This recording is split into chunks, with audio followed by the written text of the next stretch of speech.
The next thing you want to consider are the types of spaces. So you can use, and when I'm talking about types of this, a lot of this is going to focus on the physical types, the physical aspects of it. You can use a few different types of spaces to support the main need for a visitor or for the resident. What you choose to use is going to impact the function, the feel, all of that as it goes through. And sometimes one is appropriate and another is not. So open space is one type of space. You'll see it a lot in retail and restaurant environments. They're almost all open space. You can see everything from one area, and that works well for retail. They can see everything. They don't have to move into a separate room to see part of what you're trying to sell. You want them to see all of it. It also can work in a lot of offices because this does allow teams to move more easily between each other. It lets them talk more freely when they're trying to come up with ideas. And it also gives flexibility with that. The other thing with open space, especially in offices where we promote it so much from a design perspective, is it allows any light that's coming in through windows to get into as much of the space as possible. It also allows flexibility because you're basing your design on furniture, which can be reconfigured much more easily than moving boxes around. Here's an example right here. So both of these, they've got open work areas on either end. And they have open space in the center, but it's broken up. So one of these might be, a big, large break area and maybe some open meeting rooms. And then the other one could be a smaller meeting room, or it could be the reception. All of this is open. You only have these walls that are floating in here. But because of the placement of these walls, it breaks it up and allows people to have privacy or to feel like they have shelter within that open area. Most layouts that you look at are a combination of both enclosed rooms. So when I'm talking about rooms in this, it's enclosed rooms and then open space. There are a lot of ways you can lay this out, but it comes back to a few basic elements. And we've talked about some of this again before. So you can have single rooms at the perimeter. You can have a row at the perimeter. This would be open space.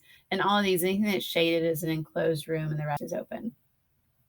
You could flip it and put the enclosed spaces in the center, and they could be in a cluster. So if they're differently shaped items or not all the same exact size, it could look like this. If it's the same size and shape, it could look something more like this. This again is going to let the most views and sunlight come into all the spaces. You can also have rows all the way around the perimeter. This is going to typically reduce the amount of daylight coming in. It's also a much more kind of formal layout. So you will see it in places like banks or lawyers' offices where there is a big hierarchy that goes on. You'll see that more. You have a single room at the center. You could have a floating row, so you could just have one line of rooms that aren't connected, and you could have single floating rooms as well. When you're doing the single floating rooms, you want to make sure like this space right here that's around it should not be a corridor. You want it to have a function. So it should be large enough to maybe it has a few tables, some seating areas, something like this as it goes through. Most of your projects, you're going to repeat parts. So you'll have more than one office, more than one exam room, more than one fitting room, etc. So you can create a module that you can repeat and using grid patterns. And that's a lot of what we have been doing exercises on or on grids.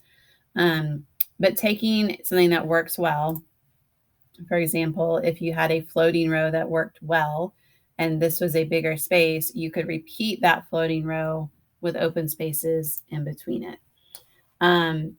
If that appears just too bland or rigid, then you can rotate it. Maybe you take this floating row and it goes this way, and the next time you turn it 90 degrees and it goes the other way, and then you flip it again, or you have two that go one way and flip it again. Same, you're repeating the same element you space plan, but just shifting it. And then rooms, again, can be arranged in clusters. And so once you know this is the size of the office or this is the size of the exam room, then you can cluster those together. And once you have developed one of those spaces, it makes it much quicker to then develop it along. You don't need to design a unique office each time for the same function as it goes through.